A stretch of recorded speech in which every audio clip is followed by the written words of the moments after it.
知ったときとできるとき。債権の消滅事項は、主観的な5年だけ見れば足りる？選択肢は、5年だけ、または2つ見る。正解は、2つ見る。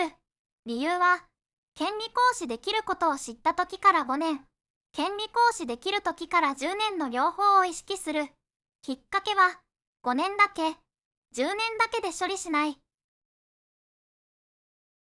詳細。問題一覧は、動画詳細へ。